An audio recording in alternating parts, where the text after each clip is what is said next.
Good morning, children. How are you all? Hope you all are safe at home. Children, in the last video, I have explained you the law of conservation of energy, which says that energy can neither be created nor be destroyed. Only it is transformed from one form to another form. Okay, now in this video I will explain you the applications of conservation of law of energy, students. Okay, first application we see in simple pendulum. Now see, students, what is simple pendulum, students?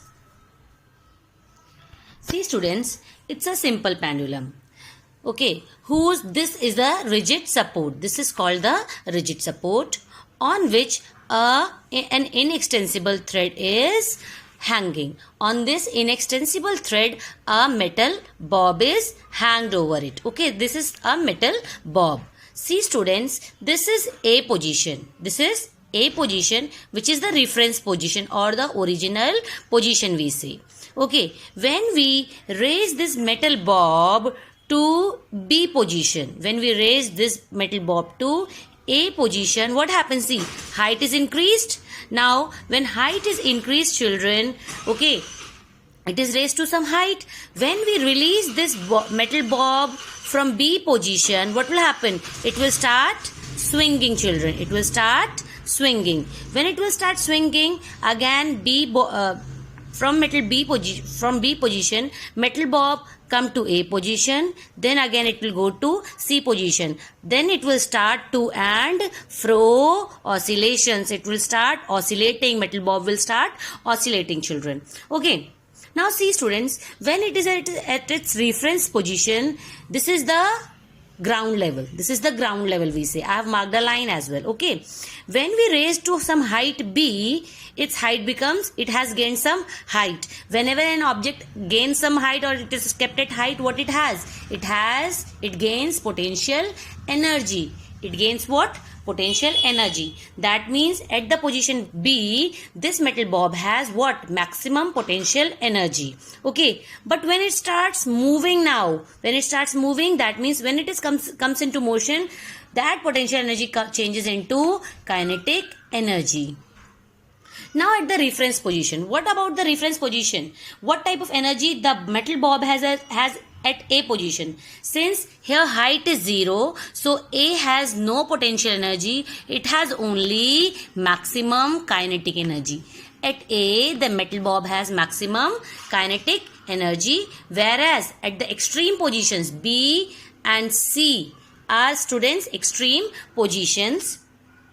At B and C position, the metal bob has maximum potential energy. At B, the metal bob has maximum potential energy. Likewise, at point C also, the metal bob has maximum potential energy, children. Okay, and in between of these positions, that means A, B and C, rest of the positions, the metal bob has both the energy, kinetic energy as well as potential energy. As the metal bob B descends from the position B, तो क्या होता है उसका? Its potential energy continuously decreasing and kinetic energy increasing. When it is reaching to A, its kinetic energy becomes maximum.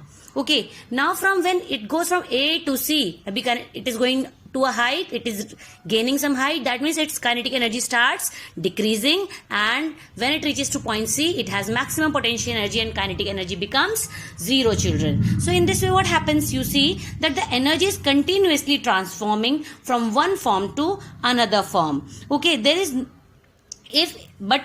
no loss of energy. But do you think that there is no loss of energy? There is a loss of energy.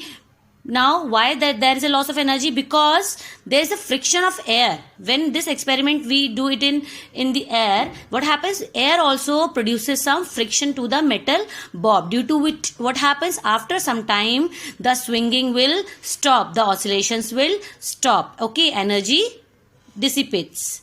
Okay, understanding, children? Now I'll explain you the second example of the motion of a roller coaster, children. Now, children, the second example which I am going to explain you now is motion of a roller coaster. You might have enjoyed a ride on a roller coaster, isn't it? You all have enjoyed, no? A roller coaster works on the principle that energy of the roller coaster car may change from kinetic energy to potential energy or vice versa. That means kinetic to potential and again then potential to kinetic.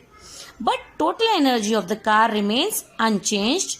But of course, this is true only and only if there is no dissipation or loss of energy due to friction. But there is loss of friction due to the movement of both the surfaces, motion of both the surfaces against each other. Okay, there is friction. So now I'll explain you how it happens. See, for example, if the roller coaster car is on the top of the hill, what happens is it is at a height right now. When it is at a height, what kind of energy it has right now? It has maximum potential energy, children. No, isn't it?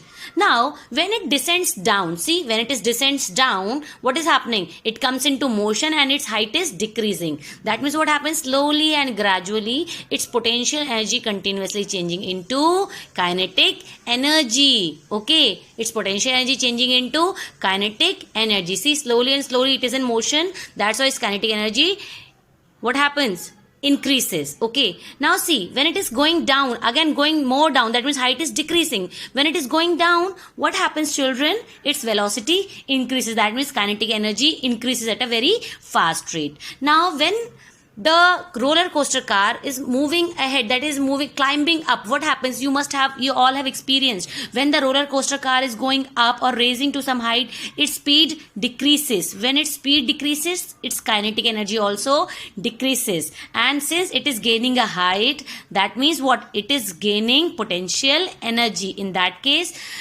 when a roller coaster car is climbing up on a hill, its kinetic energy decreases and its potential energy, students, increasing. That means in the position D, its kinetic energy is decreasing and the potential energy is increasing. Again, when it is reached to some height, it has potential energy. Again, when it is climbing up, its kinetic energy decreases and slowly its potential energy increasing. Okay. That means on a roller coaster, many times there is transformation of kinetic energy and potential energy. However, total energy of the car remains unchanged. Okay, at different position. Total energy will remain unchanged because this is the law of conservation of energy. That means energy can neither be created nor be destroyed. Only it is changing its form, transforming energies. Okay, students. Now I will explain you third example of the production of hydroelectricity in hydrothermal power plants. Okay, how in hydropower plants the electricity is generated using water. I'll explain you. See, children. This is the diagram of a hydroelectric power plant. Okay, what happens? See in this diagram, this is dam, this is a dam. Here is the river and this is the control gate. Okay, when it is open, the water is allowed to flow with a very high velocity or with a very high speed. Okay, this is the tunnel through which water flows. Here one turbine is fixed. Here you can see a turbine is fixed through this water, the path of a flowing water. What happens in while generating electricity in hydropower plant? What happens? See, students, always dam is constructed at a height. Why it is constructed at a height? Because to store water at a height. When water is stored at a height, what will happen? Water will possess potential energy, students. Okay. When control gate is opened, what happens? The water having potential energy is allowed to flow through this channel, through in this water tunnel. Water comes with a very high speed in this water tunnel. That means while coming potential energy, it's converted into kinetic energy, since now water has started flowing. Because okay, so while flowing through this tunnel, what happens? Potential energy of water converts into kinetic energy of water. Now that kinetic energy of water is capable of turning the blades of this turbine. When water is coming with a very high speed, having very high kinetic energy, that kinetic energy is able to rotate the blades of the turbine. When the blades of the turbine starts moving, starts rotating, what happens? That kinetic energy will convert into rotational kinetic energy or mechanical energy, we say. And what happens at last when these blades starts moving in this powerhouse generator, that rotational kinetic energy or mechanical energy is being converted into electrical energy by this powerhouse generator, students. So now you must be understanding that in how we are doing work in a hydroelectric power plant. We are using the potential energy of water, then that potential energy of water is converted into kinetic energy while flowing through this water tunnel, and that kinetic energy then converted into mechanical energy or rotational. Since it is rotating, rotational kinetic energy, that rotational kinetic energy is being converted into electrical energy by this powerhouse generator, students. So are you able to see that what is happening in this case? Energy is being transformed from one form to another form, but the total energy will remain constant in this case as well. Now I will explain you the fourth application of law of conservation of energy, that is what? Production of electricity in a thermal power plant. How an electricity is generated in a thermal power plant? By following the law of conservation of energy. Now see children, in what happened in thermal power plant. That means how electricity is generated in a thermal power plant. Thermal means heat. Okay. That means in a thermal power plant, we are generating electricity from heat energy. What we are doing in thermal power plant, students? We are burning coal in coal furnaces. When we burn coal, what will generate? It will produce heat energy. That heat energy is applied or is used in boilers to boil water. Okay, when water start boiling, what is producing? It is producing steam. Now that steam also has heat energy. Now that heat energy of steam is able to turn the blades of the turbine. When blades of the turbine starts moving, that heat energy of steam is converted into kinetic energy. After that, the turbine is connected to one electric generator, and by using that electric generator, kinetic energy is converted into electrical energy. This way, what we are doing in thermal power plant, we are using heat energy of coal to produce electrical energy. Basically, coal has what kind of energy, students? Yes. Coal has chemical energy in itself. When we burn it, it is producing heat as well as light energy. We are using heat energy to boil water in boilers. When water starts boiling, it produces steam, and that steam also has enormous amount of heat energy. That heat energy is able to turn the blades of the turbine. When the blades of the turbine starts moving, the heat energy of the steam is converted to kinetic energy, and the turbine is connected to an electric generator which converts or which transforms kinetic energy to electrical energy, children. So students, we have seen 4 applications of conservation of law of energy. Likewise, we have many applications. Okay. So you also find in your surroundings where you are finding the law of conservation of energy is applied. Now students, see the page number 54 given in your book. There checkpoint 3 is given. See question number 1, fill in the blanks. A part.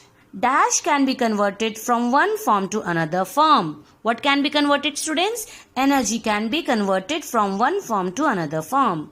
B part. A microphone converts dash energy into dash energy. A microphone converts sound energy to electrical energy. C part. In dash process, solar energy is transformed into chemical energy in plants. Plants is doing what kind of phenomena, students? Yes, photosynthesis. In photosynthesis process, solar energy is transformed into chemical energy in plants. Question number 2. Answer these questions. A part. Give two examples where electrical energy is transformed into light energy. We have many examples where we are seeing that electrical energy is being converted into light energy. For example, in our television sets, first example you can give, in television sets, electrical energy is converted into light and sound energy. Likewise, in bulb, what is happening? Electrical energy is converted into heat and light energy, students. After that, B part C, can we create energy? Next question is, can we destroy it? No. Both the answers is no. We cannot create energy and we cannot destroy it as well. By the law of conservation of energy, we can neither create energy nor we can destroy it. Okay, so you write these answers, question number 1 and question number 2, in the book itself. Now students, your homework is to do test yourself, given on page number 55, 56 and 57. See students, you have to do question number A, that means fill in the blanks with suitable words in the book only. B part, give one word in the book. Define these terms, mark these answers in the book itself. Next you will do F part. State whether the following statements are true or false. If false, rewrite the correct form of statements. See students, F part also you have to do in book itself. G part do in book. Then I part, encircle the odd one out, do it in book itself. Then multiple choice question, do it by yourself. So these questions are your homework. I am repeating again, what is homework today? Test yourself. A, B, C, F, G, I and J part is your homework in book. Okay, in book only you have to mark the answers, students. Thank you, so students.